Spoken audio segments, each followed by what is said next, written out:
Hospital refused a single dad veteran's daughter life-saving surgery. Then the chief surgeon saw who was on the phone and collapsed in shock. Before we get into the story, comment below where in the world you are watching from today. The morning sun painted golden streaks across the quiet streets of Cedar Grove, a small town where everyone knew their neighbors and life moved at its own gentle pace. Jack Miller walked hand in hand with his daughter Emily, their footsteps echoing on the worn sidewalk leading to the elementary school. Jack couldn't help but notice how Emily's usual bounce was missing from her step. Her face, normally rosy and bright, looked pale against her purple backpack straps. She clutched her favorite stuffed elephant, something she usually left at home these days. "You sure you're feeling okay, sweetheart?" Jack asked, his weathered face creasing with concern. 8 years of military service had taught him to trust his instincts, and something felt off. Emily squeezed his hand. "I'm fine, Daddy. Just a little tired." She smiled up at him, her blue eyes twinkling with that special light that reminded him so much of her mother. "Besides, we're doing art projects today. I can't miss that." Jack knelt down, adjusting her crooked collar. "You know you can tell me if you're not feeling well, right?" "I know, Daddy." She wrapped her arms around his neck, her familiar strawberry shampoo filling his nose. "You worry too much. Mommy always said that." The mention of Sarah, gone 3 years now, made Jack's heart clench. He forced a smile. "That she did." He stood up, his bad knee protesting slightly. "All right, kiddo, have a great day. I'll pick you up at 3. Emily waved goodbye and joined the stream of children flooding into the red brick building. Jack watched until she disappeared through the double doors, trying to shake off the nagging worry in his gut. The hardware store where Jack worked part-time was only a few blocks away. Thompson's Hardware had been a fixture in Cedar Grove for 40 years, and Old Man Thompson had given Jack the job when he'd returned from his last tour, no questions asked. The familiar smell of sawdust and metal greeted him as he pushed open the door, the little bell jingling overhead. "Morning, Jack," Thompson called from behind the counter, his white mustache twitching as he smiled. "Got a shipment of power tools needs organizing in aisle 3. The morning passed in a blur of inventory counts and helping customers find the right size screws for their projects. Jack was explaining the differences between drill bits to Mrs. Henderson when his phone buzzed in his pocket.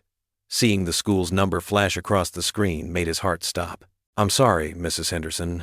I need to take this." His hands trembled slightly as he answered. "Hello? Mr. Miller?" The school secretary's voice was tight with urgency. "Emily collapsed in her art class. The ambulance is on its way." The world tilted sideways. "I'm coming right now." Jack barely remembered shouting an explanation to Thompson or running the 6 blocks to Cedar Grove General Hospital.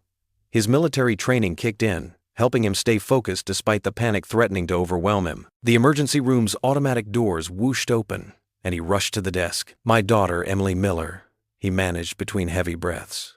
"She was brought in by ambulance from Cedar Grove Elementary." The nurse pointed him toward a curtained area. "Bay 3, Mr. Miller." Emily lay small and fragile on the white hospital bed, her skin almost as pale as the sheets. Various machines beeped around her, and an oxygen mask covered her face. Her art teacher, Mrs. Roberts, stood nearby, wringing her hands. "She just fell over during class," Mrs. Roberts explained, her voice shaking. "No warning, nothing." A doctor in a white coat appeared, holding a clipboard. His face was set in professional neutrality. "Mr. Miller? I'm Dr. Reynolds. We've run some tests on Emily." Jack gripped the bed rail, his knuckles white. "What's wrong with my daughter?" "Emily has a serious heart condition that requires immediate surgical intervention." Dr. Reynolds flipped through his papers. "There's significant damage to her mitral valve that's causing her heart to fail." The words hit Jack like physical blows. "Surgery? When? That's what we need to discuss." "Doctor." Reynolds' tone grew colder, more clinical. "Our records show your insurance won't cover this procedure. Without proper coverage or payment arrangements, we cannot schedule the surgery." Jack's military discipline cracked. "What do you mean you can't schedule it? She needs help." "Hospital policy is very clear, Mr. Miller. We require either insurance approval or payment arrangements before we can proceed with any non-emergency surgery." "My daughter collapsing isn't an emergency?" Jack's voice rose, drawing looks from nearby staff. Dr. Reynolds adjusted his glasses. "She's stable for now. We can maintain her on medication temporarily, but without surgery." He left the sentence hanging. Jack pulled out his wallet with shaking hands. I have some savings. And my VA benefits. The procedure costs well over $200,000, Mr. Miller. Your VA benefits don't cover dependents for this type of surgery, and without approved insurance. Dr. Reynolds shook his head. I'm sorry, but my hands are tied. Jack looked at Emily, unconscious and pale, tubes snaking from her arms. His little girl, Sarah's daughter. The thought of losing her too. There has to be something we can do. You can try applying for financial assistance or seeking treatment at another facility. Doctor, Reynolds' voice was flat, rehearsed. But until payment arrangements are made, we cannot proceed. Jack's jaw clenched so tight it hurt. He'd survived firefights and IED attacks, saved his entire unit in Kandahar, earned medals for bravery under fire, but now, watching his daughter fight for her life while a doctor quoted policy at him, he'd never felt more helpless. The beeping of Emily's heart monitor filled the silence, each chirp a reminder of how precious and precarious her life had become. Jack stared at Dr. Reynolds, a desperate father facing an immovable wall of hospital bureaucracy, knowing that somewhere in this building, the very equipment that could save his daughter sat idle while time slipped away. Jack Miller stood in the stark white hospital hallway, his military posture crumbling as he faced the hospital administrator. The fluorescent lights cast harsh shadows across his weathered face, making the dark circles under his eyes more pronounced. Please, he said, his voice hoarse. My daughter needs this surgery. There has to be something we can work out. The administrator, a thin woman with wire-rimmed glasses, clutched her clipboard like a shield. Mr. Miller, I understand your situation. But hospital policy is very clear. Without proper insurance coverage or upfront payment, we cannot schedule the procedure. Through the window of Emily's room, Jack could see his little girl lying motionless on the hospital bed, her small chest rising and falling with shallow breaths. Various machines beeped steadily, monitoring her fragile heart. Two nurses at the nearby station exchanged glances, their faces filled with sympathy they couldn't voice. One of them, an older woman with silver hair, quickly wiped away a tear when she thought no one was looking. I served this country, Jack said, struggling to keep his voice steady. 8 years in the Army, 2 tours. I've never asked for special treatment, but please, this is my daughter we're talking about. The administrator's expression softened slightly, but her grip on the clipboard didn't loosen. Thank you for your service, Mr. Miller, but I'm afraid that doesn't change our position. The surgery costs. I'll work it off, Jack interrupted, desperation creeping into his voice. I can pick up extra shifts at the hardware store. I can work here at the hospital, cleaning, maintenance, anything. Please, just help my little girl. A young doctor passing by slowed his pace, pretending to study a chart while listening to the exchange. Jack noticed how the medical staff seemed to want to help, but remained silent under the weight of hospital regulations. Mr. Miller, the administrator said, her tone mechanical. We cannot accept payment plans or work arrangements for procedures of this magnitude. The liability alone. Liability? Jack's voice cracked. We're talking about a 9-year-old girl's life. Several heads turned in their direction, and Jack forced himself to lower his voice. His military training had taught him to maintain composure under pressure, but this was different. This was Emily. The administrator took a step back. I'm sorry, but unless you can provide payment or find alternative coverage, we can only provide basic care to stabilize her condition. She turned and walked away, her heels clicking against the linoleum floor. Jack stood there, his hands clenched into fists at his sides. The helplessness he felt was worse than any combat situation he'd faced. In war, he'd always had a mission, a clear objective. But now, watching his daughter through that window, he felt completely powerless. As evening settled in, Jack sat in the uncomfortable chair beside Emily's bed. The room was quiet except for the steady beeping of monitors and the soft whoosh of the oxygen machine. Emily's favorite stuffed rabbit, worn from years of love, lay tucked under her arm. I'm so sorry, sweetheart, he whispered, gently holding her small hand. Your dad's supposed to protect you, to fix things. His voice caught in his throat. I promise I won't let you down. We've been through tough times before, right? After your mom. He couldn't finish the sentence. The night nurse came in to check Emily's vitals, offering Jack a sympathetic smile and a cup of coffee. He thanked her automatically, his mind already racing through options. His savings were depleted from previous medical bills. His veterans' benefits weren't enough. He'd already sold his truck and most of his valuable possessions. As midnight approached, Jack pulled out his phone, staring at it for a long moment. His thumb hovered over a number he hadn't dialed in years. Making this call felt like admitting defeat. But for Emily, he'd swallow every last bit of pride he had. In the dim light of the hospital room, Jack pressed the call button and held the phone to his ear. Each ring seemed to last an eternity. "Mike?" he whispered when the call connected, trying not to wake Emily. "It's Jack Miller." He paused, swallowing hard. "Brother, I need help. It's my little girl." His voice cracked on the last word, and he had to take a deep breath before continuing. "I know it's been a while, but I didn't know who else to call." Emily's heart. "They won't."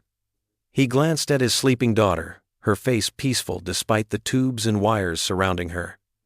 "They won't help her without payment up front. I don't know what to do, Mike. I can't lose her too." The desperation in his whispered words filled the quiet hospital room as he waited for his old Army buddy's response. Morning sunlight crept through the thin hospital curtains, painting gentle stripes across Emily's pale face. Her eyes fluttered open, finding Jack slumped in the chair beside her bed. He hadn't left her side all night, his large frame awkwardly folded into the small visitor's chair. "Daddy?"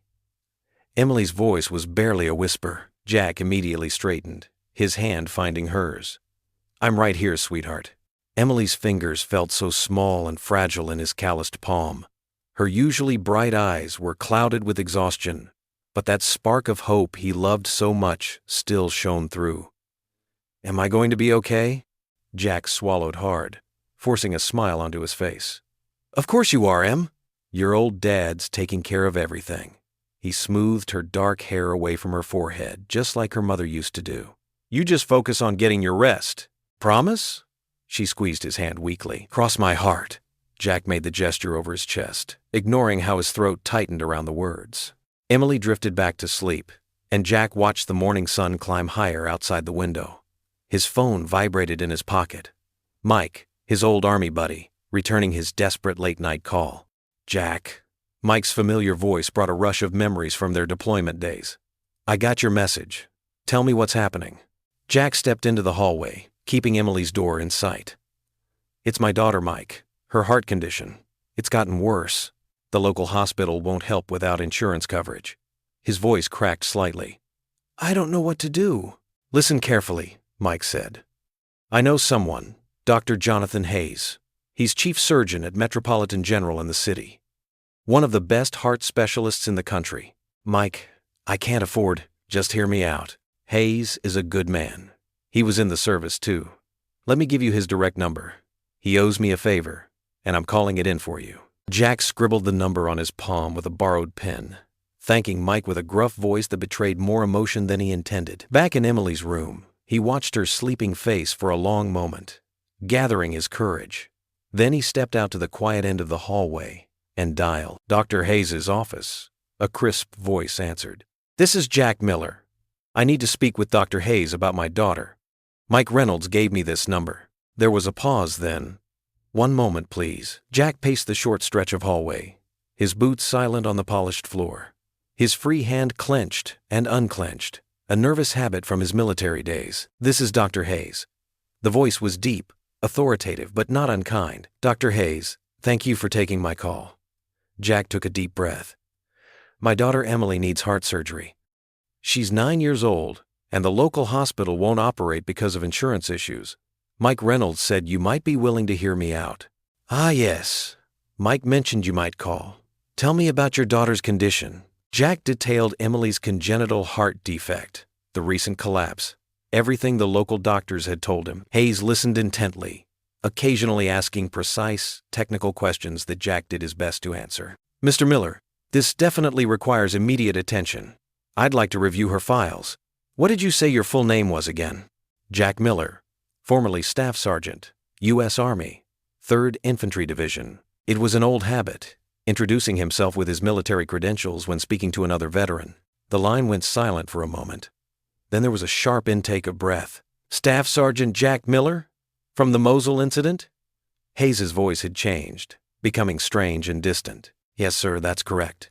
There was a clatter on the other end of the line, followed by a heavy thud. Jack heard a female voice in the background cry out, "Dr. Hayes!" Then the line went dead. Jack stared at his phone in confusion, the dial tone humming in his ear. He couldn't know that at that exact moment, Dr. Jonathan Hayes was lying unconscious on his office floor, while his secretary rushed to his side, knocking over a framed combat medal in her haste to help him.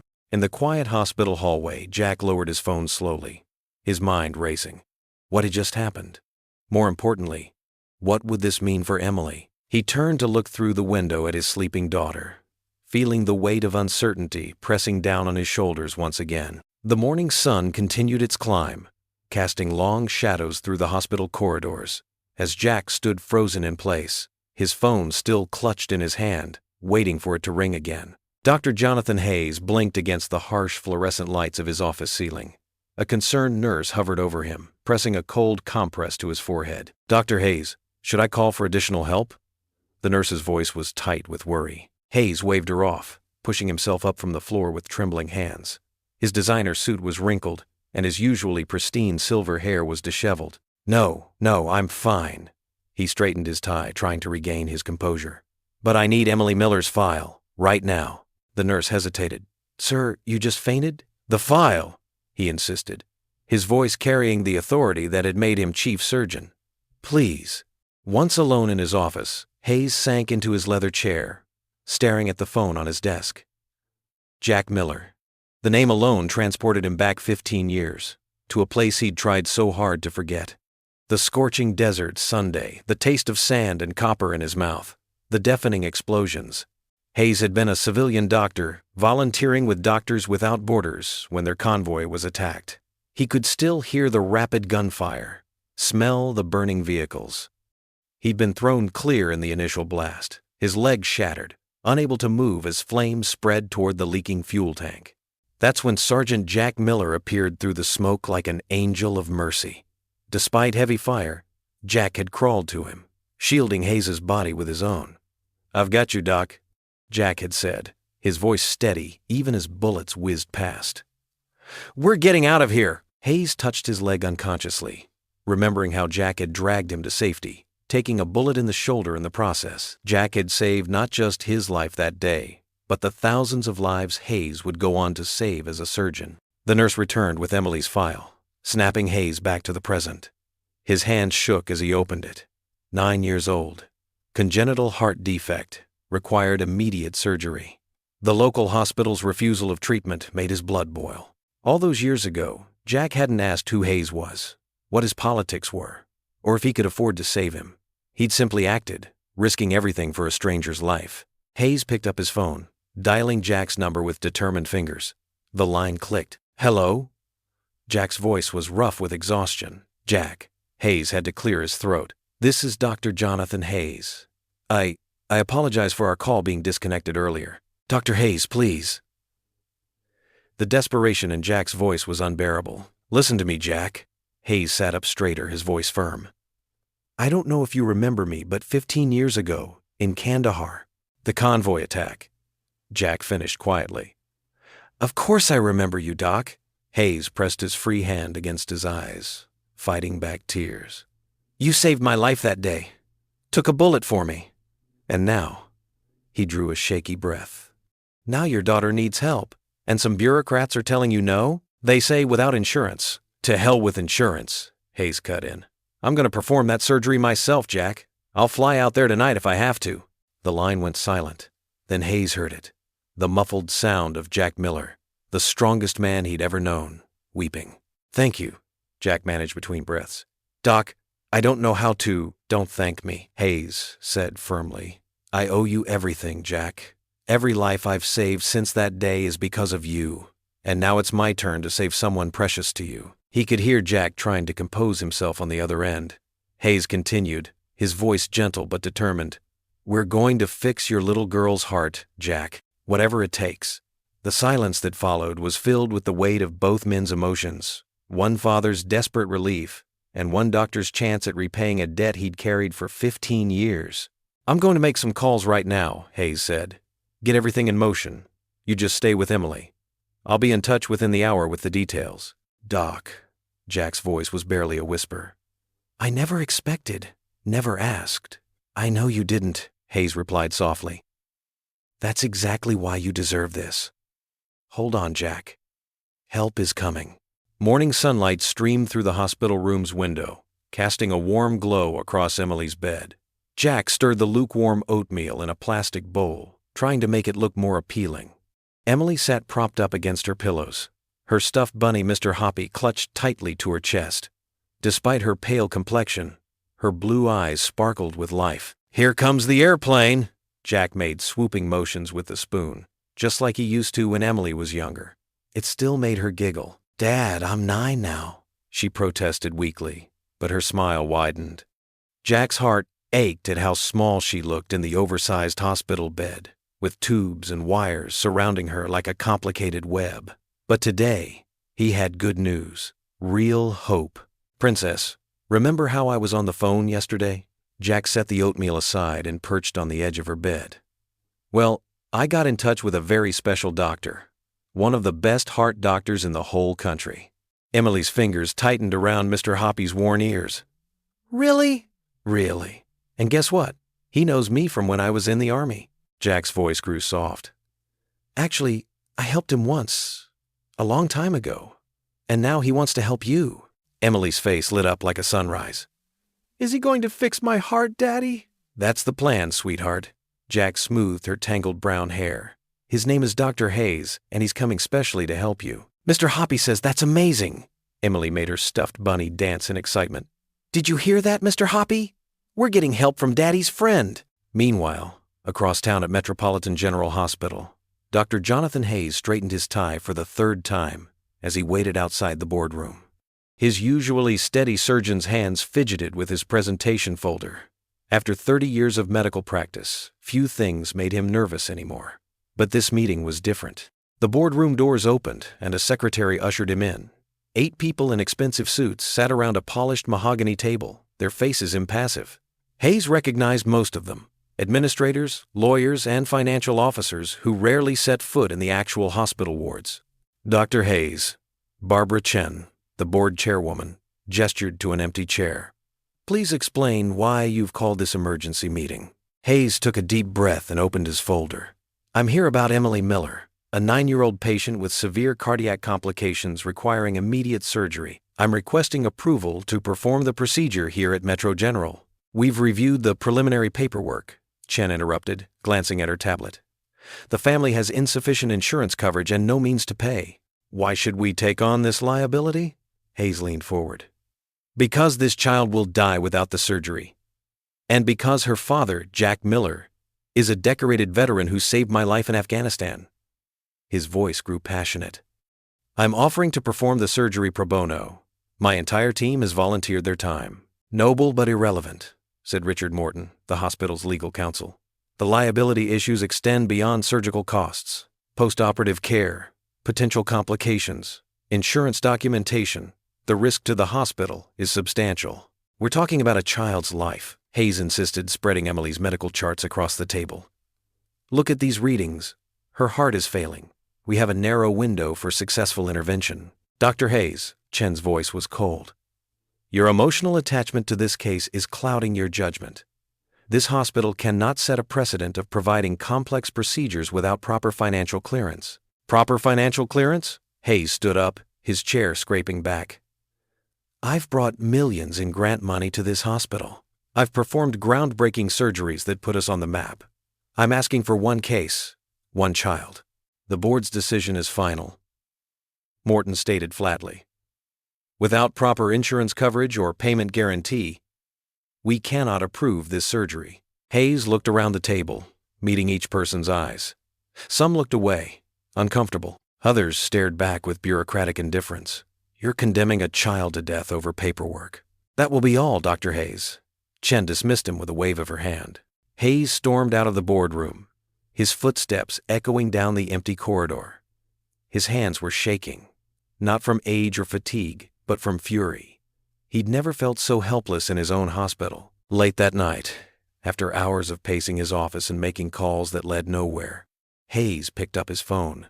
The clock on his wall showed 11:42 p.m. He knew Jack would be waiting for news, probably still sitting beside Emily's bed. Hayes's fingers hovered over the keypad. In all his years of medicine, this was one of the hardest calls he'd ever had to make. Finally, he dialed. Jack answered on the first ring. "Dr. Hayes?" Hayes closed his eyes, hearing the hope in Jack's voice. "Jack, I'm sorry. They won't let me operate." He paused, his throat tight. The board refused to approve the surgery without financial clearance. The silence on the other end was deafening. Hayes could almost see Jack trying to process this news, sitting in that dim hospital room, watching his daughter sleep.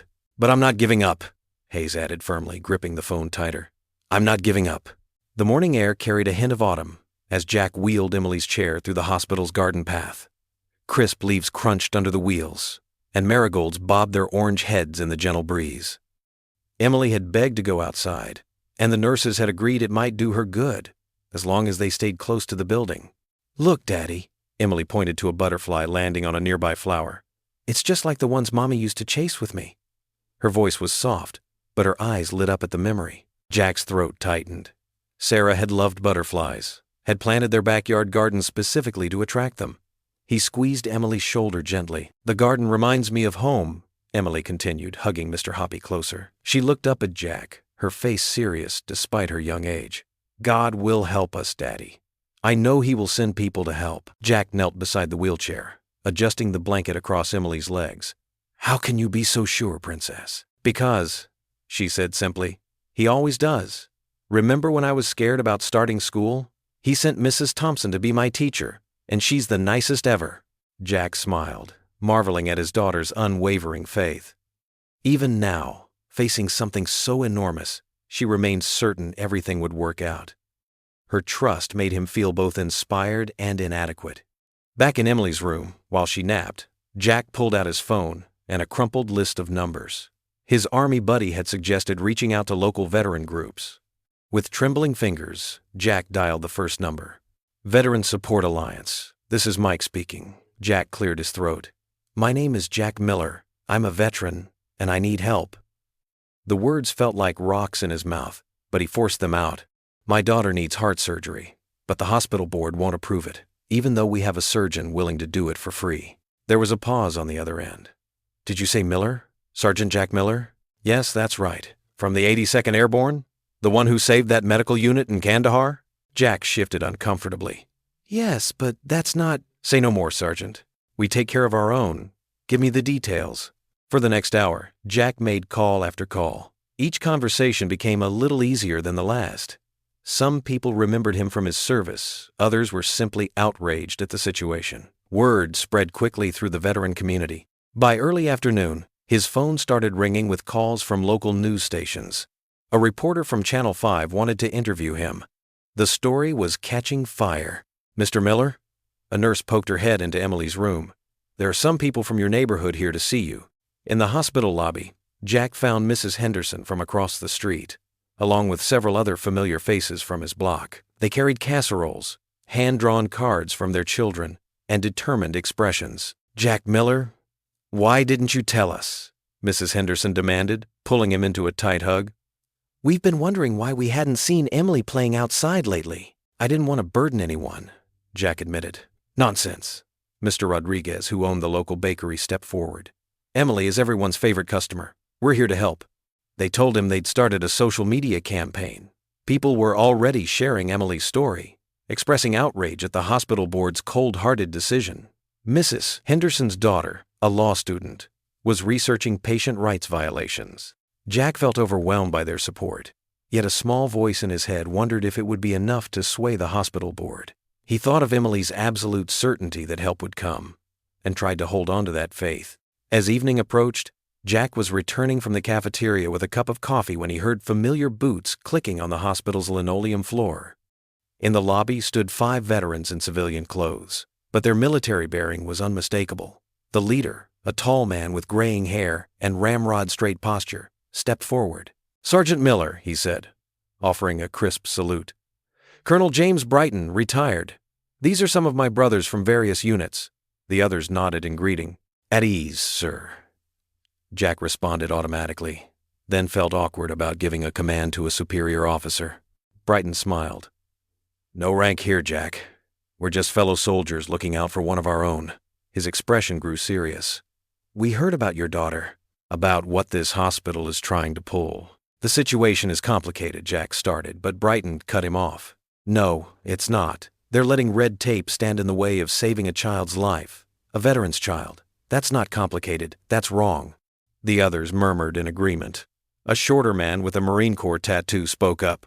"We're here to stand with you, brother, however long it takes." "We've got more coming," another added. Word spreading through every VFW hall in 3 counties. Jack looked at these men, strangers who were willing to fight for his daughter simply because they shared the bond of service. Emily's words from the garden echoed in his mind. "God will send help." "I don't know what to say," Jack managed, his voice rough with emotion. Brighton clasped his shoulder. "You don't need to say anything. We've got your 6, Jack, just like you had ours over there." The group moved to the lobby's seating area, forming a quiet but visible presence. Jack watched as they settled in, some pulling out phones to make calls, others speaking in low voices about logistics and schedules. They were organizing, planning, treating this like a mission. A young nurse passing by did a double take at the gathering of veterans, then hurried toward the administration offices. Jack knew the hospital board would soon hear about their new visitors. He thought about Emily upstairs, peaceful in her sleep, unaware of the forces gathering to help her. The sunrise painted the hospital parking lot in shades of pink and gold. Jack stood at Emily's window, his breath catching at the sight below. A dozen veterans stood in neat formation, American flags held high against the morning sky. Some wore parts of their old uniforms, others civilian clothes. But all stood straight-backed and resolute. Emily stirred in her hospital bed, rubbing sleep from her eyes. "What's that noise, Daddy?" Jack helped her sit up, adjusting her pillows. Together, they looked out the 3rd-floor window. Below, more veterans were arriving, their quiet voices carrying up through the crisp morning air. "Those are my brothers," Jack explained softly. "Fellow soldiers who understand what it means to leave no one behind." Emily's pale face brightened. "They came to help us?" She pressed her small hands against the glass, her eyes shining with wonder.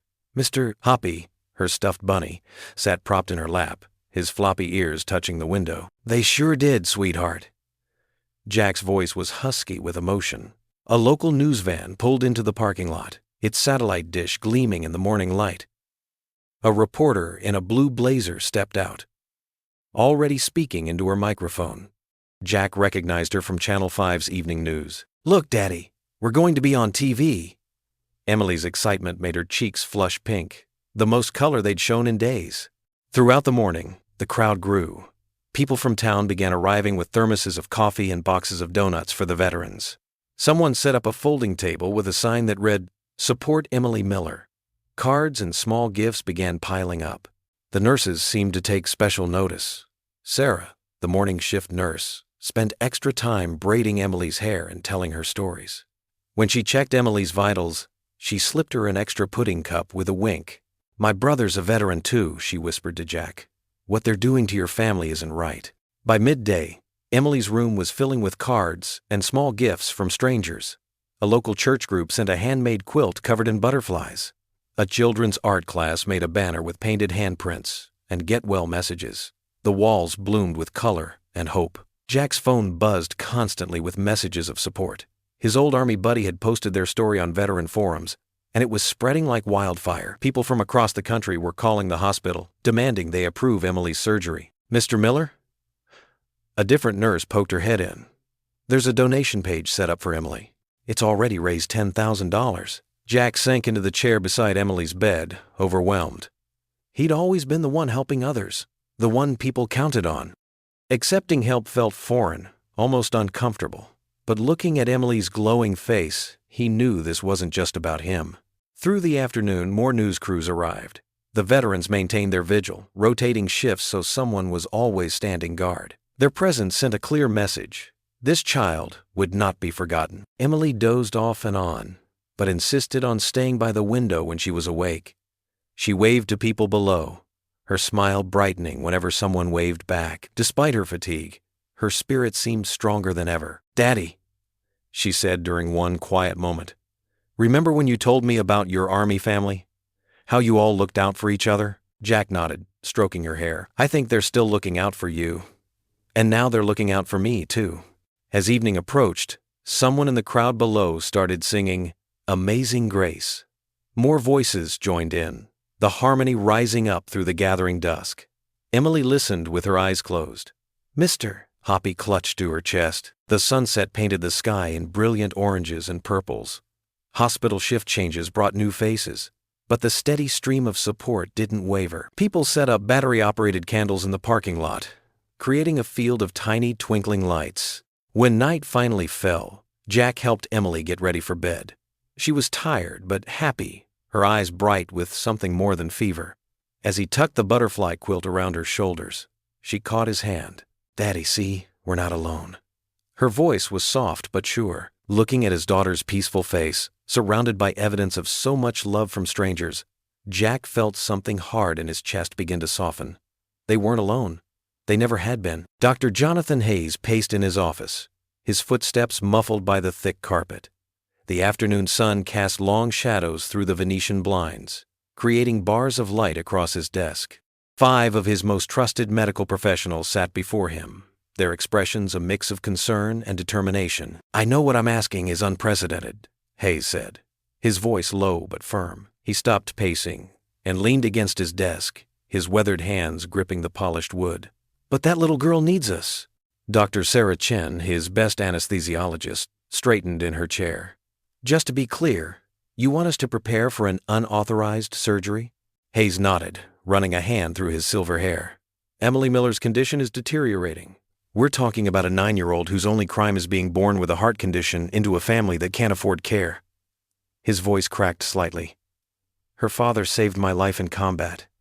I wouldn't be standing here if it wasn't for him." Nurse Rodriguez, a veteran of countless surgeries, folded her arms. "The board will have our licenses if they find out." "I understand the risks," Hayes replied. "I'm not asking anyone to participate who isn't willing, but I can't stand by and watch bureaucracy kill this child." The room fell silent. Through the window, they could hear the distant chants of veterans still protesting in the parking lot. The sound seemed to fill the heavy quiet of the office. Dr. Wilson, a young cardiac specialist, leaned forward. "How would we even do this? We can't just wheel a patient into OR without paperwork." Hayes moved to a whiteboard and uncapped a marker. "That's why I called you all here. We need to plan this perfectly." He began drawing a rough timeline. "First, we need to coordinate with the night shift staff who support us. Rodriguez, can you handle that?" The nurse nodded firmly. "Many of them already want to help. They've seen Emily. That child has a way of touching hearts." "Good." Hayes continued writing. "We'll need to prep an OR without raising suspicion. Chen, you'll need to verify all equipment beforehand, but discreetly. Wilson, you'll assist me during surgery. Parker, you'll monitor post-op care." Dr. Parker, an ICU specialist, raised her hand. "What about records? We can't perform surgery without documentation." "I've thought about that," Hayes replied. "We'll prepare everything as if it's a scheduled emergency procedure. The paperwork will be ready, just not filed until the last possible moment. By then, we'll be too far in for them to stop us." The group spent the next hour working out details, timing, equipment needs, contingency plans. Hayes watched his team's initial hesitation transform into purposeful determination. They were good people, he knew. Doctors and nurses who had entered medicine to save lives, not to serve corporate interests. A soft knock interrupted their planning. Hayes opened the door to find Jack Miller standing there, looking exhausted but resolute. "Come in, Jack," Hayes said, ushering him inside. "Everyone, this is Jack Miller." The medical team looked at Jack with newfound understanding.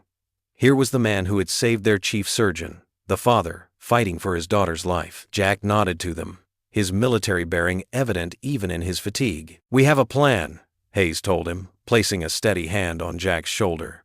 "Tomorrow morning, before dawn. But Jack, this is crucial. You can't tell anyone, not even Emily yet. The fewer people who know, the better our chances." Jack's eyes moved from face to face in the room. "You're all risking your careers for my daughter?" "We're doing what's right," Dr. Chen said simply. "Just keep Emily's spirits up," Nurse Rodriguez added. We'll handle the rest. They spent another 30 minutes going over what Jack needed to know. When to have Emily ready, what to tell the night nurses, how to act normal despite knowing what was coming. Hayes watched Jack absorb every detail with military precision, asking clarifying questions, understanding the importance of timing and discretion. As the meeting wound down, the team dispersed gradually to avoid drawing attention. Hayes walked Jack to the elevator, speaking quietly. "Get some rest tonight," Hayes advised. "Tomorrow will be intense." Jack's voice was rough with emotion. "I don't know how to thank you all." "Thank me by being strong for Emily," Hayes replied. "And Jack? I know it's hard, but try to act normal. The wrong word to the wrong person could derail everything." The elevator arrived with a soft ding.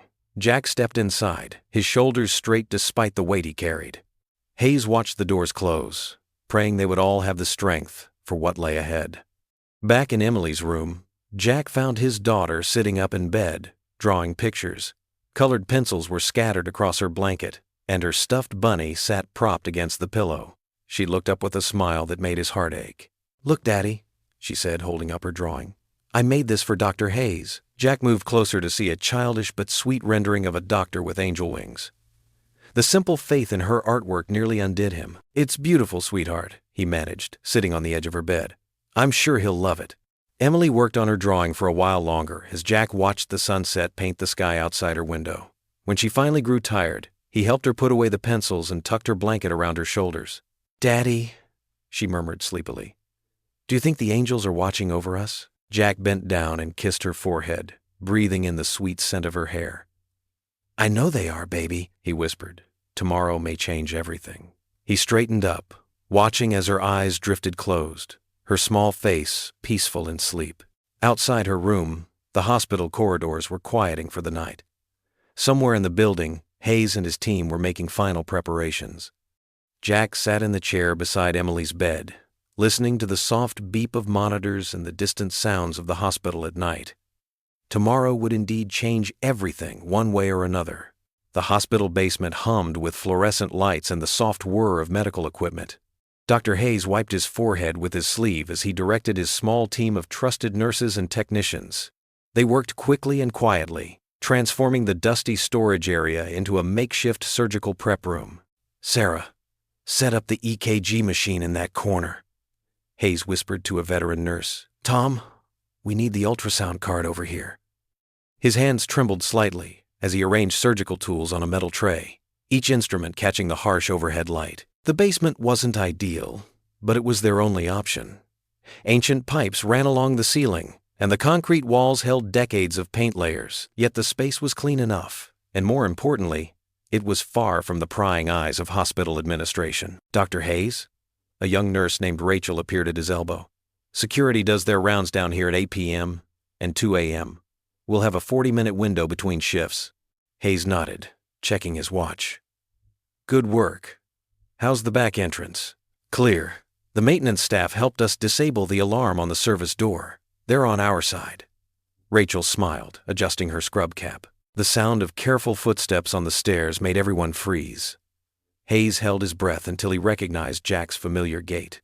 The veteran appeared, carrying Emily in his arms. She wore her favorite pink pajamas, her stuffed bunny clutched tight against her chest. "Sorry, we're a little late," Jack whispered. "Had to wait for shift change upstairs." Emily looked around the basement with wide eyes, taking in the unusual setting.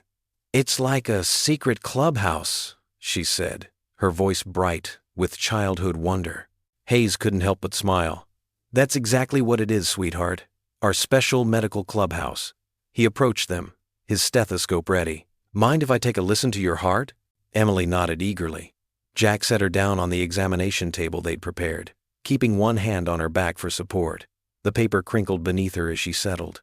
"Your bunny might want to listen too," Hayes suggested, offering the earpieces to the stuffed animal first.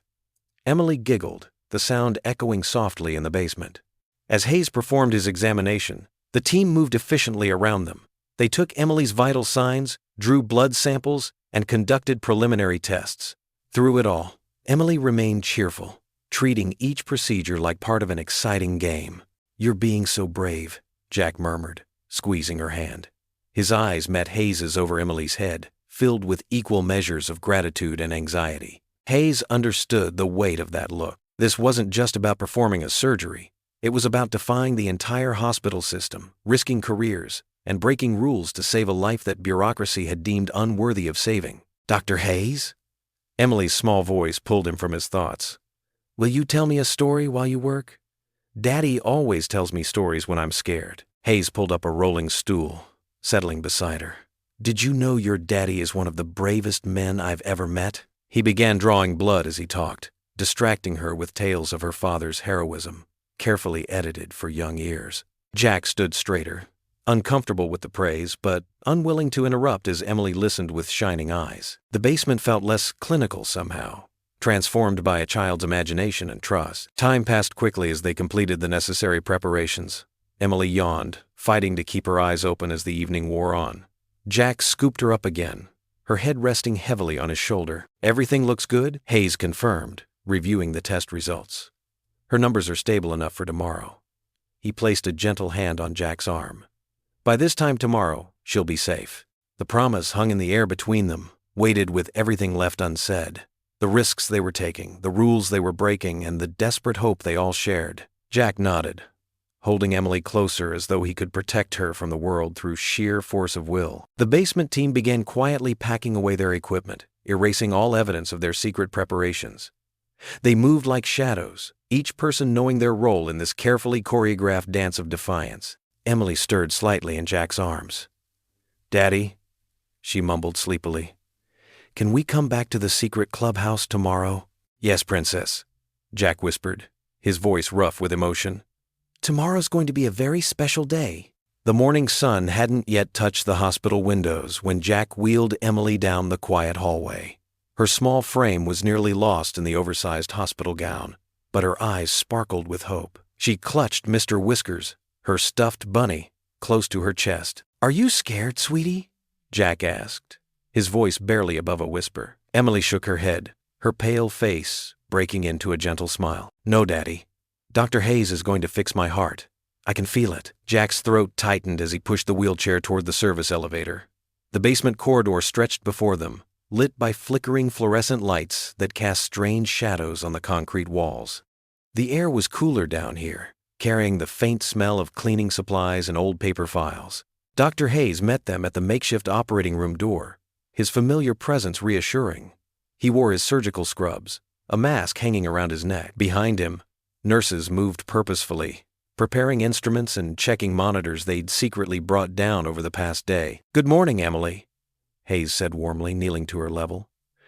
"Ready for your big day?" "Yes, sir," Emily's voice echoed slightly in the basement corridor. "Mr. Whiskers is ready too." Hayes chuckled, but Jack noticed the tension in his shoulders. They were all taking an enormous risk, but what choice did they have? Emily's latest tests showed her condition deteriorating faster than expected. A nurse helped Emily onto the operating table, while Jack held her hand. The sheet was crisp and white against her pale skin. Medical monitors beeped steadily, their screens casting a blue glow across the room. "Daddy?" Emily's voice was small but steady. "Will you sing our special song while I fall asleep?" Jack's eyes welled with tears as he remembered how his late wife used to sing "You Are My Sunshine" to Emily every night. He cleared his throat and began softly. "You are my sunshine, my only sunshine." Dr. Hayes started preparing the anesthesia while Jack sang. The nurses moved efficiently around them, checking Emily's vitals and attaching monitoring leads to her chest. Everything seemed to be going according to plan. Then heavy footsteps thundered down the basement stairs. "Stop! Stop immediately!" a harsh voice commanded. Jack's song cut off as 3 security guards burst into the room, followed by 2 members of the hospital board. Their faces were masks of stern authority. "This unauthorized procedure ends now," declared Mrs. Peterson, the board's vice president. Her heels clicked sharply against the concrete floor as she strode forward. "Dr. Hayes, you are suspended effective immediately. Security, please escort the patient back to her room." "No," Hayes stepped forward, his face flushed with anger. "You can't do this. This child needs surgery now. What we can't do is allow an unauthorized procedure in an unsanctioned location," Mrs. Peterson replied coldly. "The liability alone." "Liability?" Jack's voice cracked as he gripped Emily's hand tighter. My daughter's life is at stake." Emily looked around with wide, confused eyes. "Daddy, what's happening?" The security guards moved forward, their faces uncomfortable but determined. One of them reached for Emily's wheelchair as nurses protested, and Hayes argued heatedly with the board members. "Please," Jack begged, his military composure crumbling. "She needs this surgery. I'll sign anything you want. I'll take all responsibility." Mrs. Peterson's expression didn't waver. "Remove them now." The guards began disconnecting Emily's monitoring equipment despite Hayes's continued objections. Jack felt helpless as they lifted his daughter back into her wheelchair, her small body trembling. "Daddy, I don't feel good," Emily whispered, her face suddenly ashen. They were escorted upstairs like criminals, the security guards flanking them while Hayes shouted behind them about medical ethics and moral responsibility. Emily's breathing grew more labored with each floor they climbed. Back in Emily's room, the regular hospital staff rushed to reconnect her to the monitors. The readings they saw made them exchange worried glances. Jack sank into the chair beside Emily's bed, his legs no longer able to support him. The morning sun now streamed through the window, but its warmth couldn't touch the cold despair that gripped his heart. Emily's lips had taken on a bluish tinge, and her breathing came in short, desperate gasps. "I need a crash cart in here," a nurse called out, and Jack's world began to spin. He reached for Emily's hand, now cold and limp in his grasp. The monitor's beeping became more urgent as his daughter's condition deteriorated before his eyes. Medical staff rushed around them, their voices becoming a blur of technical terms and urgent commands. Jack sat there, devastated and helpless, watching the only light left in his world grow dimmer. The chair beneath him might as well have been made of quicksand, pulling him down into depths of despair he hadn't felt since losing his wife. A nurse touched his shoulder gently. "Sir, we need you to step back so we can work." Jack moved his chair to the corner, his legs wooden, his heart shattering. He watched as they worked on his little girl, each moment feeling like an eternity. The morning sun continued its climb into the sky, indifferent to the tragedy unfolding beneath it. Emily's monitors screamed their warning as her condition worsened. Through his tears, Jack could see Mr. Whiskers, her stuffed bunny, lying forgotten on the floor where it had fallen in the chaos. He picked it up with trembling hands, clutching it to his chest as his world crumbled around him. The chapel's stained-glass windows cast no light in the darkness of night. Only the soft red glow of the eternal flame near the altar provided any illumination. Jack Miller sat alone in the back pew, his broad shoulders hunched forward, his calloused hands clasped so tight his knuckles had turned white. The wooden pew creaked as he shifted his weight. The sound echoed in the empty chapel, reminding him just how alone he was. His military boots, still carrying traces of dried mud from the hospital garden, scuffed against the worn carpet. "Sarah," he whispered his late wife's name into the darkness. "I don't know what to do anymore." The memory of that terrible night 3 years ago crashed over him like a wave.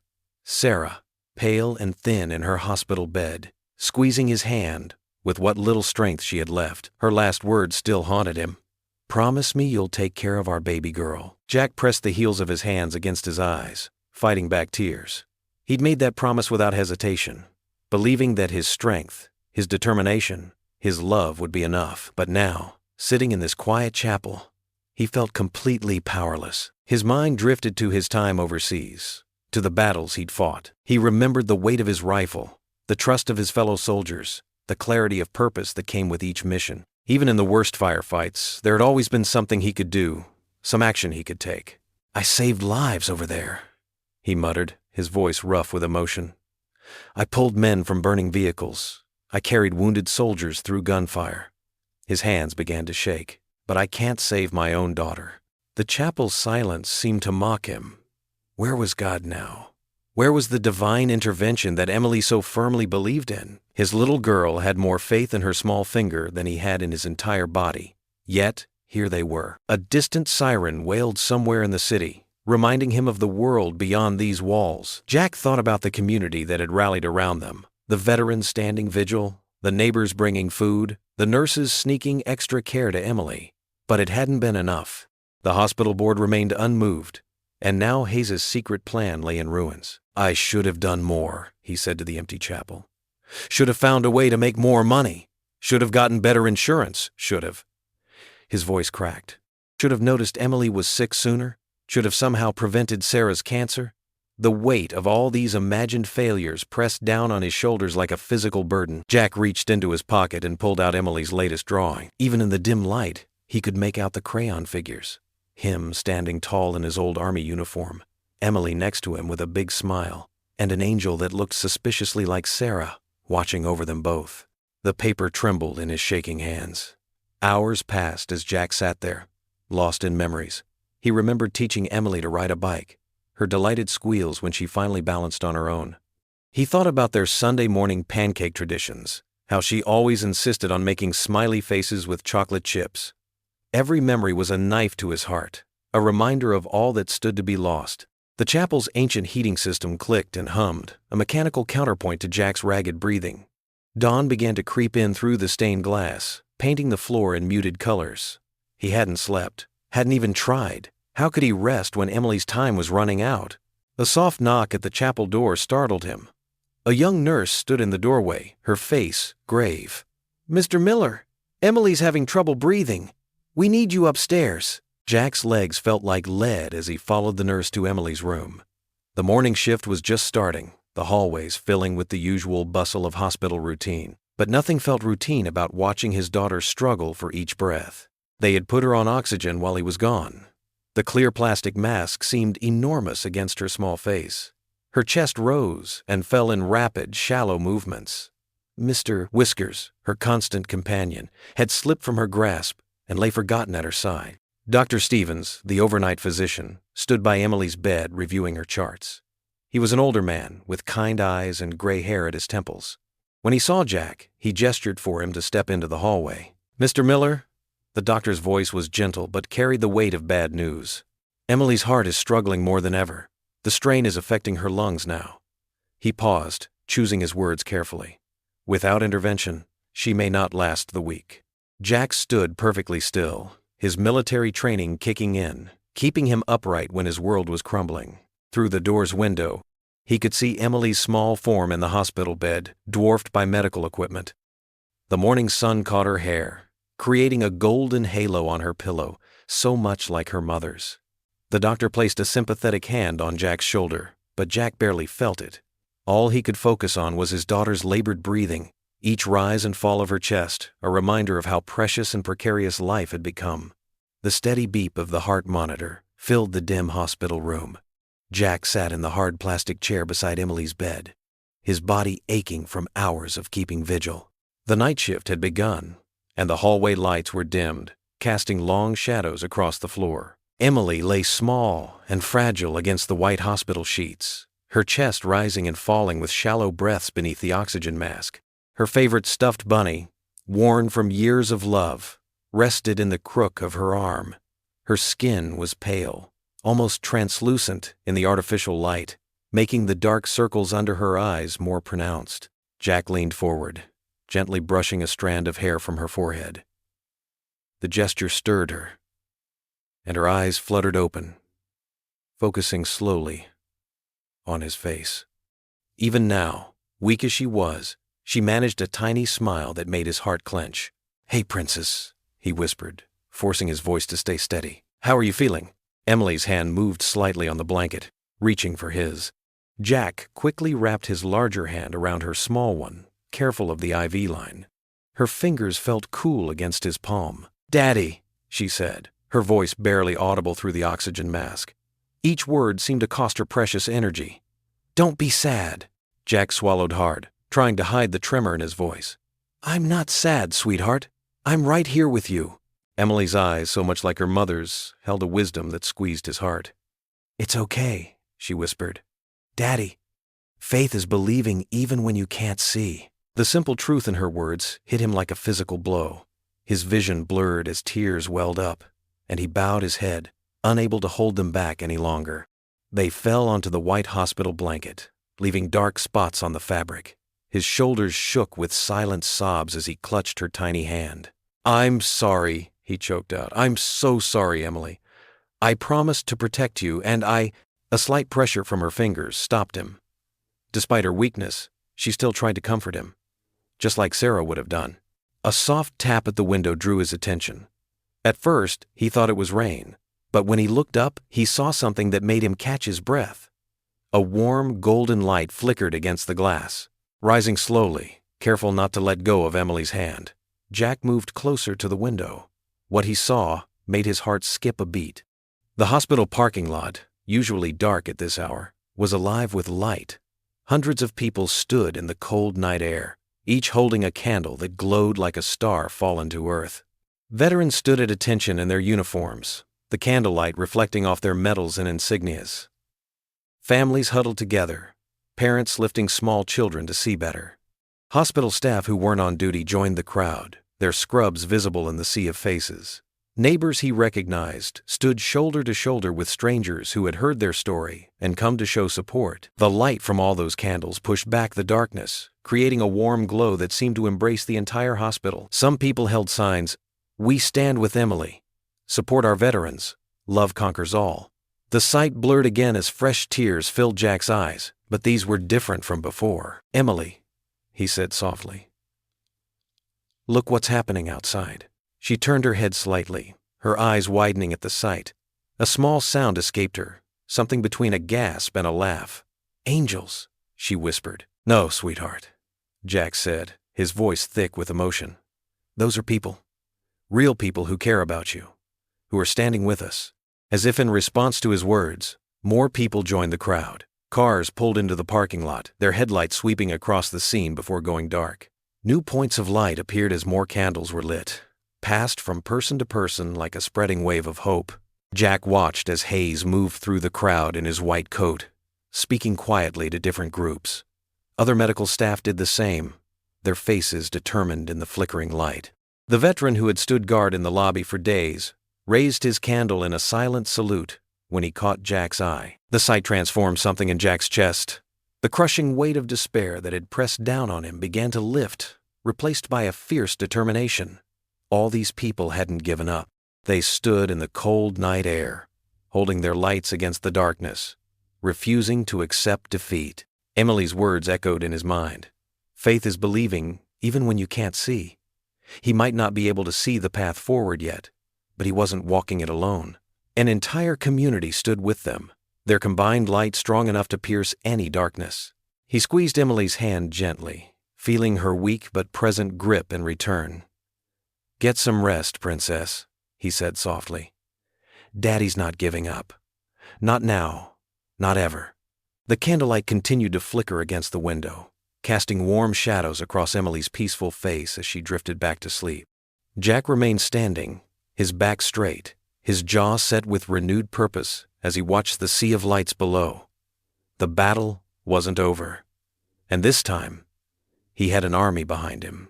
The morning sun cast long shadows across the hospital's manicured lawn as Jack stepped through the sliding glass doors. He stopped abruptly, his breath catching in his throat. Where yesterday there had been only a handful of supporters, now hundreds of people packed the grounds. Veterans stood in neat rows, many in full uniform, their medals glinting in the early light. Families with children held handmade signs. Townspeople he'd known for years stood shoulder to shoulder with complete strangers. Their voices rose in unison, a steady chant that made the glass walls vibrate. "Save Emily! Save Emily!" Jack's legs felt weak. He gripped the metal railing of the entrance ramp, steadying himself. Mrs. Peterson from the grocery store spotted him and waved, her eyes bright with determination. Next to her, his old high school teacher held a sign that read, "Veterans deserve better." News vans lined the street, their satellite dishes reaching toward the sky. Reporters with microphones interviewed people in the crowd, their cameras capturing the growing protest. Jack recognized the logos of not just local stations, but national networks. "Quite a sight, isn't it?" A familiar voice spoke behind him. Jack turned to find Dr. Hayes, looking tired but determined in his white coat. The chief surgeon's eyes scanned the crowd with a mixture of pride and amazement. "I've never seen anything like this," Jack said, his voice rough with emotion. "Neither has the board," Hayes replied with a hint of satisfaction. "They've been in emergency meetings since dawn. The governor's office called 30 minutes ago, demanding answers." A group of veterans near the front noticed Jack and snapped to attention, rendering crisp salutes. Jack automatically straightened and returned their salutes, fighting back tears. These were men and women he'd never met, yet they stood here for his daughter. "Mr. Miller!" A reporter hurried toward him, microphone extended. "How do you respond to the overwhelming show of support? What message do you have for the hospital board?" Before Jack could answer, more reporters surrounded him. Camera lights clicked on, creating a bright circle in the morning shadows. Jack felt Hayes' steadying hand on his shoulder. "My daughter Emily," Jack began, his voice growing stronger, "is fighting for her life up there. She's 9 years old. She loves butterflies and drawing pictures. She never complains, even when she's hurting. All she needs is surgery. Surgery that Dr. Hayes has offered to perform for free. But the hospital board." He had to pause, swallowing hard. The board would rather let her die than bend their rules. The reporters leaned in closer, their expressions intense. Behind them, the crowd had gone quiet, listening. "I serve this country," Jack continued. "I watched good men and women give everything for what's right. Now I'm asking this hospital to do what's right. Not just for Emily, but for every family that might face this situation." A cheer went up from the crowd. Jack saw veterans wiping their eyes, mothers hugging their children closer. The chanting started again, louder than before. "Save Emily! Save Emily!" Inside the hospital's top floor, Jack could see figures moving frantically behind the boardroom's glass walls. Phone calls were being made, papers shuffled, heads shaking in animated discussion. Hayes pulled Jack aside, away from the cameras. "The board's in chaos," he said in a low voice. "Their legal team is warning them about discrimination lawsuits." "The PR nightmare is just beginning," he smiled grimly. "And I've been in touch with a friend at the American Civil Liberties Union. They're very interested in taking this case." For the first time in days, Jack felt something other than despair. It wasn't quite hope. He wouldn't let himself hope too much yet, but it was a spark of possibility. "What are our chances?" he asked quietly. Hayes watched another news van pull up to the curb. "The board cares about 2 things, money and reputation. Right now, they're losing both." He turned to Jack, his expression serious. "We might be able to force their hand legally. Emergency injunctions, discrimination suits. There are options. It won't be quick, but Emily has a fighting chance," Jack finished, his voice barely above a whisper. The chief surgeon nodded, his eyes bright with determination. "A real fighting chance, Jack. And look around. You've got an army behind you now." The morning sun climbed higher, warming the cool air. The crowd continued to grow as more people arrived, carrying coffee and donuts for the veterans standing guard. Children drew chalk messages of hope on the sidewalk. Local restaurants began delivering food to the protesters. Jack looked up at Emily's window, where a nurse had positioned her bed so she could see the gathering below. Even from here, he could make out her small face pressed against the glass, her oxygen mask fogging the pain. She raised her hand in a weak wave to the crowd. Hundreds of hands waved back. Dr. Hayes' silver Lexus cut through the morning traffic, its emergency flashers blinking steadily. Jack sat in the passenger seat, his hands clasped tightly in his lap, knuckles white with tension. His army uniform, carefully pressed the night before, felt stiff against his skin. "Judge Carter has a reputation for fairness," Hayes said, his voice steady and reassuring. "She's known for cutting through red tape when lives are at stake." Jack nodded, unable to find his voice. The weight of Emily's life pressed down on his shoulders. In his mind's eye, he could see her lying in that hospital bed, getting weaker by the hour. The courthouse loomed ahead, a stern limestone building with wide steps leading to brass doors. Television crews had already gathered, their cameras tracking Hayes' car as it pulled into a reserved space. "Ready?" Hayes asked, turning off the engine. "No choice but to be," Jack replied, squaring his shoulders. The military posture came naturally, a shield against his fear. They climbed the courthouse steps together, passing through security and following a court officer down marble hallways. Their footsteps echoed in the quiet corridor. The officer led them to a large courtroom with dark wooden panels and high windows. Judge Evelyn Carter sat behind her bench, her silver hair neat, her expression alert and focused. She wore her black robes with dignity, but her eyes held warmth as she watched Jack and Hayes enter. "Emergency petition in the matter of Emily Miller," the clerk announced. Jack stood at attention before the bench, his training taking over. Judge Carter studied him carefully, noting his combat medals and the worry lines etched deep around his eyes. "Mr. Miller," she said, her voice gentle but firm. "Please tell me about your daughter." Jack swallowed hard. "Emily is 9 years old, Your Honor. She has a congenital heart condition that requires immediate surgery. Without it." His voice cracked slightly. "Without it, the doctors say she won't make it through the week." "And you served our country?" Judge Carter leaned forward slightly. "Yes, Your Honor. 3 tours in Afghanistan. Special Forces." Jack's voice strengthened as he spoke of his service. "I was decorated for actions that saved my unit, including Dr. Hayes here." Hayes stepped forward then, his presence commanding attention. "Your Honor, I owe Jack Miller my life. When our convoy was hit, he pulled me from burning wreckage under heavy fire. Now his daughter needs surgery that I am qualified and willing to perform, but hospital bureaucracy stands in our way." Judge Carter's eyes narrowed. "Explain the hospital's position." Hayes outlined the board's refusal, their concerns about liability, their insistence on upfront payment despite his willingness to operate pro bono. As he spoke, Judge Carter's expression grew increasingly stern. "And this child's condition is deteriorating?" she asked. "Yes, Your Honor," Hayes confirmed. "Every hour we delay increases the risk." Judge Carter removed her glasses, pinching the bridge of her nose. For a moment, the courtroom was silent except for the soft whir of the air conditioning. When she looked up, her decision was written clearly on her face. "I lost my husband 3 years ago," she said quietly.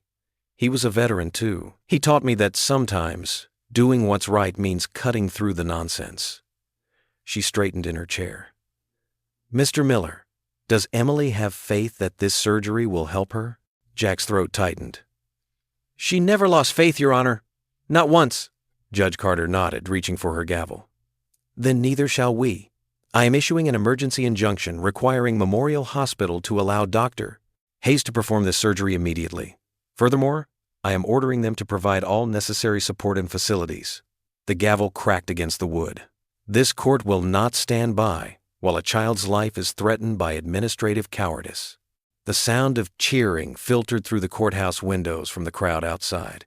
Someone must have been watching through the window, signaling the news to those below. Jack's legs felt weak with relief.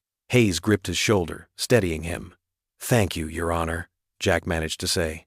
"Thank you." Judge Carter's eyes softened. "Go to your daughter, Mr. Miller. Tell her help is coming." They hurried from the courthouse, pushing through reporters who shouted questions.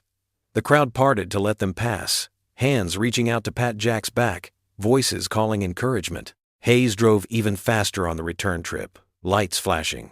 Jack practically ran through the hospital corridors, his polished shoes squeaking on the linoleum. He burst into Emily's room, where a nurse was adjusting her oxygen. Emily's pale face lit up at the sight of him in his uniform. "Daddy?" she whispered through the oxygen mask. "You look like a hero." Jack knelt beside her bed, taking her small hand in his. "Baby girl," he said, his voice thick with emotion. "You're getting your surgery. Dr. Hayes is going to make you better. Right now." Emily's blue eyes filled with tears of joy. "I told you God would help," she said softly. "He just needed a little time to get everything ready." Jack leaned forward and kissed her forehead, his own tears falling freely now. Through the window, he could hear the crowd still cheering below, their voices rising like a prayer of hope into the morning sky. The operating room gleamed under harsh fluorescent lights, a sterile sanctuary of stainless steel and medical equipment. Emily lay on the table, looking tiny and fragile in her pale blue hospital gown. Her golden hair had been tucked carefully into a surgical cap, but a few wispy strands escaped around her face. Jack leaned down, his heart aching at how small she seemed. The surgical team moved efficiently around them, checking monitors and preparing instruments, but he focused only on his daughter's face. Emily's eyes, bright despite her weakness, found his. "I'm scared, Daddy," she whispered. Jack cupped her cheek with his trembling hand.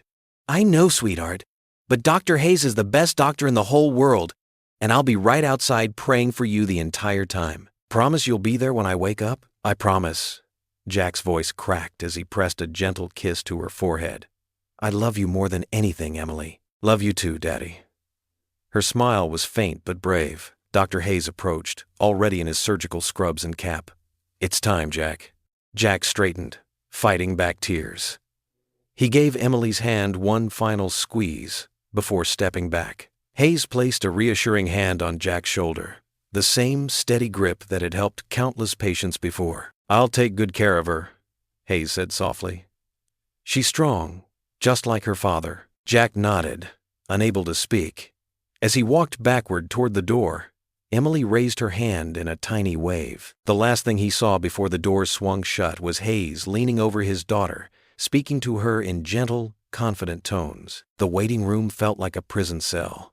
Jack paced the length of it, his footsteps echoing on the linoleum floor. 7 steps forward, turn, 7 steps back. The same pattern he'd walked during night watch in Afghanistan, except now the enemy wasn't insurgents, it was time itself.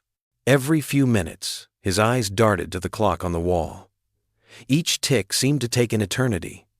The surgery would take at least 6 hours, Hayes had warned him. Jack's hands wouldn't stop trembling. The familiar rhythm of his pacing transported him back to darker times. He remembered another waiting room, years ago, when the doctors had told him they couldn't save his wife. The same helplessness threatened to overwhelm him now. To keep the memories at bay, Jack whispered prayers under his breath. Some were formal ones he'd learned in church. Others were desperate pleas straight from his heart. "Please, God, please, let her live. She's all I have left."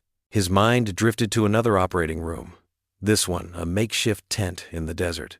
Hayes had been the patient then, his life bleeding out from a sniper's bullet. Jack had held pressure on the wound for hours, talking constantly to keep Hayes conscious until help arrived. Now their roles were reversed. Hayes was the one fighting to save a life, while Jack could only wait and pray. The waiting room slowly filled with supporters. Veterans who had stood vigil outside took turns sitting with him. Nurses stopped by with coffee and gentle words of encouragement. But Jack barely registered their presence, lost in his own world of worry and memory. 3 hours in, he found himself standing at the window, staring at nothing. His reflection showed a man he barely recognized, haggard, unshaven, with dark circles under his eyes. Behind him, he could see Emily's stuffed bunny sitting in the chair where he'd left it. She'd insisted he keep it safe during her surgery. 4 hours. Jack's legs ached from pacing, but he couldn't sit still. The walls seemed to close in whenever he tried. His hands shook so badly he could barely hold his coffee cup. Every time the door opened, his heart leaped, only to sink when it wasn't Hayes. 5 hours. Jack's prayers had become a continuous loop, mixing with memories of Emily as a baby, her first steps, her first day of school. He remembered her mother's smile in every image, and it both comforted and hurt him. 5.5 hours. Jack stood at the window again, pressing his forehead against the cool glass. Below, he could see the crowd of supporters still gathered, some holding signs, others just standing in silent solidarity. The sight brought tears to his eyes. Finally, after what felt like several lifetimes, the door opened. Jack spun around to see Hayes walking toward him, still in his surgical scrubs.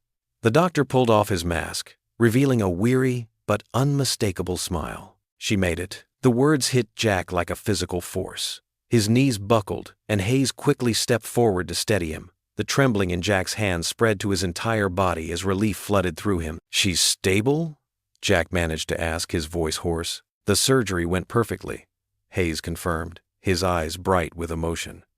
"Your daughter is one brave little fighter, Jack, just like her father." Emily's eyelids fluttered open slowly, like butterfly wings testing the air. The soft beeping of monitors filled the recovery room as consciousness gradually returned to her pale face. Jack sat beside her bed, his large hand gently wrapped around her small one, his shoulders shaking with silent tears of relief. "Daddy, it doesn't hurt anymore," Emily whispered, her voice barely audible but filled with wonder. Her blue eyes, though tired, sparkled with their familiar light. Jack squeezed her hand carefully, trying to speak past the lump in his throat. "That's right, sweetheart. Dr. Hayes fixed your heart." Emily's fingers weakly squeezed back. "I knew God would help us," she said with a small smile. Her stuffed bunny lay tucked against her side, carefully positioned by a thoughtful nurse to be there when she woke up. Through the window, the sounds of celebration drifted up from the street below. Jack could hear music playing. Someone had brought speakers and was playing "God Bless America." The autumn air carried the sound of hundreds of voices cheering and singing along. "What's happening outside?" Emily asked. curiosity brightening her face despite her fatigue. "Those are all the people who helped us, honey. They're celebrating because you're better now." Jack reached out to smooth a strand of hair from her forehead. "The whole town came together for you." A nurse entered, carrying a small TV remote.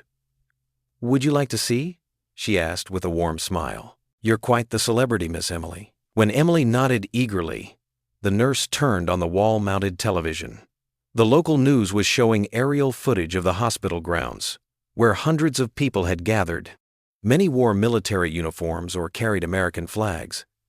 Homemade banners waved in the breeze with messages like, "God bless Emily," and "Veterans stand together." "Look at all those people," Emily breathed in amazement. The news anchor's voice provided commentary.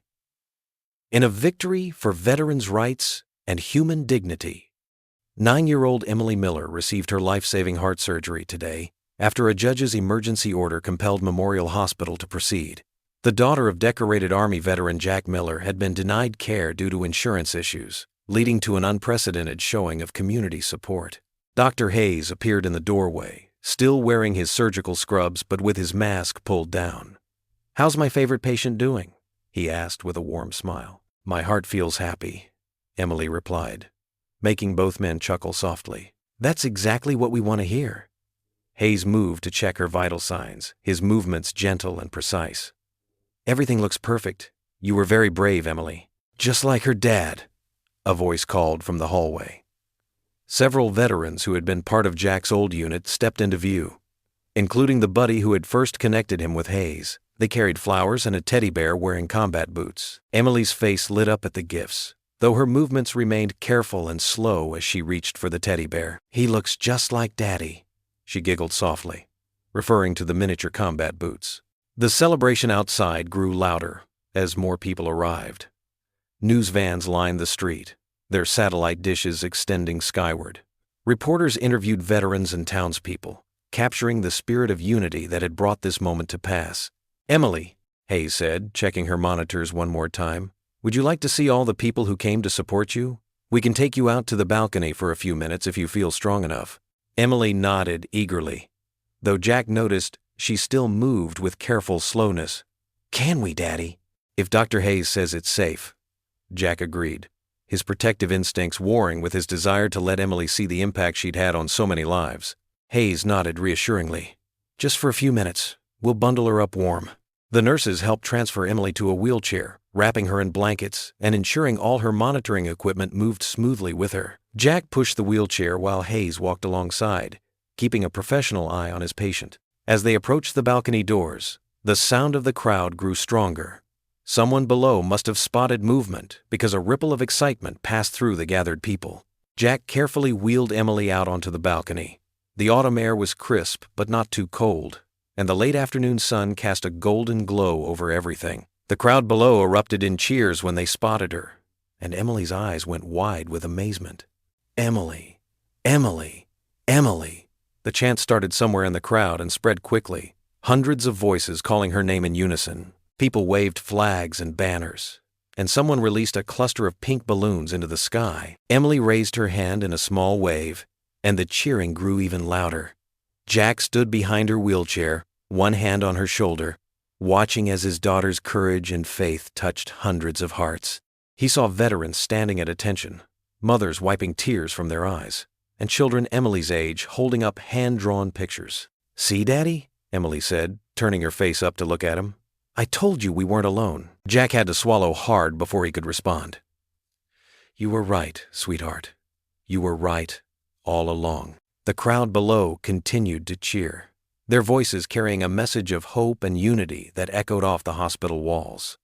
Emily sat in her wheelchair, small but mighty, a smile of pure joy on her face as she witnessed the power of faith, love, and community coming together in her name. Sunlight streamed through the hospital window, casting a warm glow across Emily's bed, where she sat propped up against her pillows. Her tongue poked out slightly in concentration as she carefully colored another heart on a pink piece of construction paper.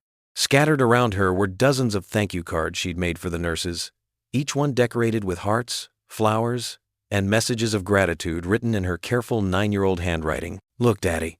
Emily held up her latest creation.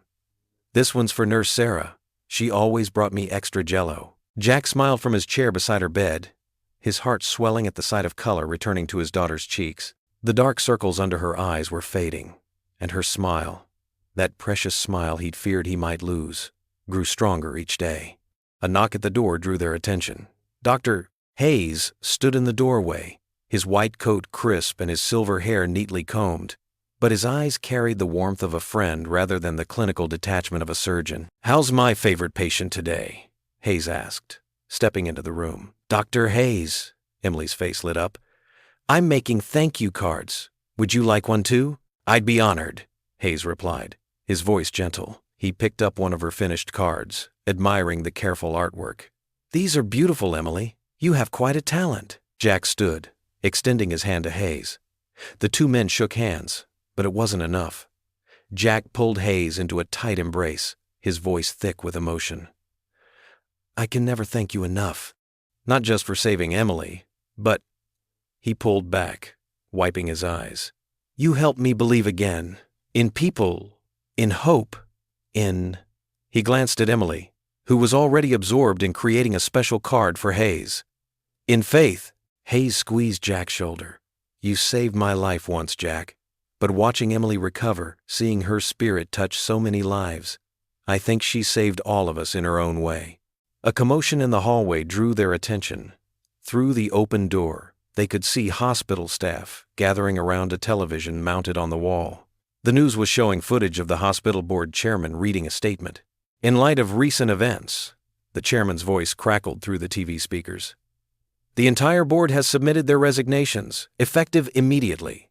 We acknowledge our failures and the pain we've caused.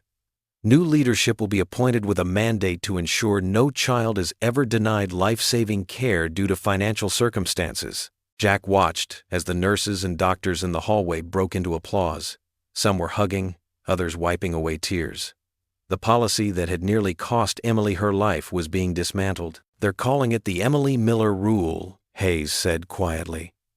"Every child who needs emergency surgery will receive it, regardless of their family's ability to pay.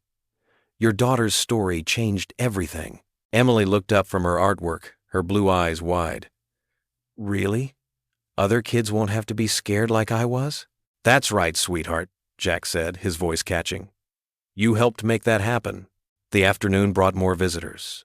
Veterans who had stood vigil during Emily's ordeal filed into the room in small groups, their faces breaking into broad smiles at the sight of her sitting up and coloring. Many wore their service medals, which glinted in the sunlight. "There's our little fighter," called out Rodriguez, a former Marine who had organized many of the protests. He carried a teddy bear wearing a tiny military uniform. Emily's delighted laugh rang out as she hugged the bear. The sound filled the room like music, transforming the sterile hospital space into something warmer, more human. Jack watched as she showed her cards to the veterans, who oohed and ahed over each one with genuine appreciation. The room that had once felt like a prison now buzzed with life and hope. Nurses stopped by to collect their cards, their eyes glistening as they read Emily's heartfelt messages. Even the most hardened veterans melted at her innocent wisdom and generous spirit. Jack leaned against the wall, taking in the scene. Where once he had paced in desperation, he now stood in peaceful gratitude. Emily sat in her bed, surrounded by people whose lives she had touched, her laughter mixing with theirs as she shared her artwork and stories. Her stuffed bunny sat propped against her pillow, watching over the joyful gathering like a faithful guardian. "Sometimes the smallest hearts are the strongest," Hayes murmured, standing beside Jack. "And sometimes they teach the rest of us how to be better humans." Jack nodded, unable to speak as he watched Emily hold court in her hospital room, her smile brighter than any sunshine that had ever graced these walls. The fear and darkness that had gripped this room just days ago had been transformed by the power of his daughter's unwavering faith and the community that had rallied around her. Another peal of laughter rang out as one of the veterans showed Emily a magic trick with a coin. The joy in that sound, the pure delight of a child who had faced death and emerged stronger, filled every corner of the once bleak hospital room. It was the sound of healing, not just of Emily's heart, but of an entire community that had come together to save her. The early morning air was crisp and fresh as Jack's old pickup truck rumbled to a stop at Carson Park. The sun hadn't quite risen yet, painting the sky in gentle shades of pink and purple. Emily bounced in her seat, her energy fully restored after weeks of recovery at home. "Ready for our sunrise walk, sweetheart?" Jack asked, reaching over to help unbuckle her seatbelt. "Just like we used to do with Mommy?" Emily's eyes sparkled with excitement. Her small hand touched the fading scar on her chest, now a badge of courage beneath her favorite yellow sweater. "Just like that." Jack's voice softened at the memory. He climbed out and walked around to Emily's door, lifting her down even though she insisted she could do it herself. The park was peaceful at this hour. Dew sparkled on the grass, and birds called their morning songs from the trees. Jack and Emily walked hand in hand down the familiar path that curved around the small lake. It was the same route they'd walked hundreds of times before, back when Sarah was still with them. Emily skipped beside him, her brown curls bouncing with each step. "Look, Daddy, the ducks are back." She pointed to a family of mallards gliding across the still water. Jack squeezed her hand gently. "They sure are. Just like you're back, strong and healthy." They found their favorite bench, the one with the perfect view of the rising sunday. Emily climbed up and patted the space next to her. Jack sat down, wrapping his arm around her small shoulders. "I prayed for you every night in the hospital," Emily said, leaning against him. "Even when I was really scared." Jack's throat tightened. "You were braver than me, Emmy. I almost lost my faith there for a while." "But you didn't give up," Emily said firmly. She traced the outline of a heart on his arm with her finger. "You fought for me, just like you fought for our country." Jack looked down at his daughter, marveling at her wisdom. "You know what kept me going? Something you said in the chapel that night. About faith being believing even when you can't see." Emily nodded solemnly. "That's what Mommy always said. She said God gives us hard times to make us stronger, like how the caterpillar has to struggle to become a butterfly." The first rays of sunlight began to peek over the horizon, turning the lake into liquid gold. Jack thought about the past few weeks, the despair that had nearly consumed him, the unexpected kindness of strangers, and the strength of a community coming together. "Dr. Hayes called yesterday," Jack mentioned, watching a pair of cardinals dart between trees. "He wanted to check on you." Emily's face lit up. "He's nice. Did you know he brings candy to all his patients now? He says it's because of me." Jack chuckled. "You have that effect on people, sweetheart. You help them remember what matters most. Like how all those people came to help us?" Emily asked. "Even though they didn't know us?" "Exactly like that." Jack pulled her closer. "Sometimes we forget how much good there is in the world.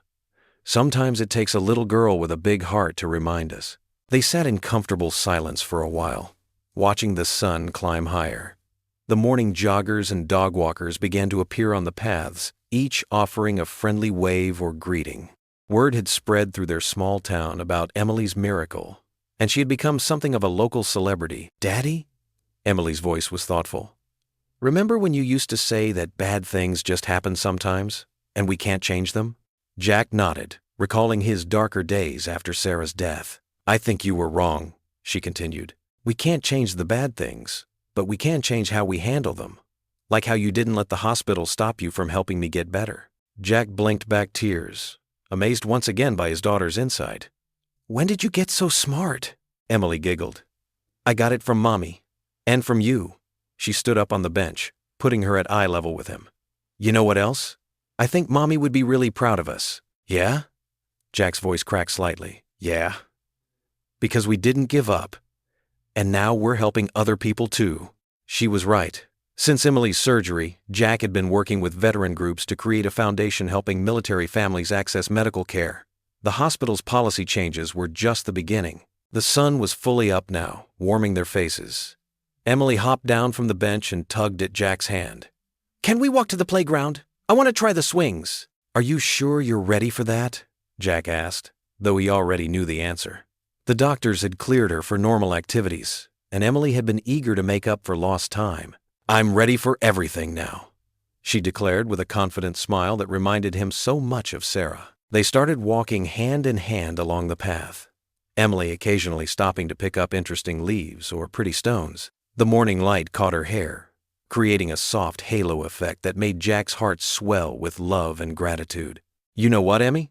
Jack said as they walked. "You were right about another thing, too." "What's that?" "When you said God gave you back your heart so you could love more people.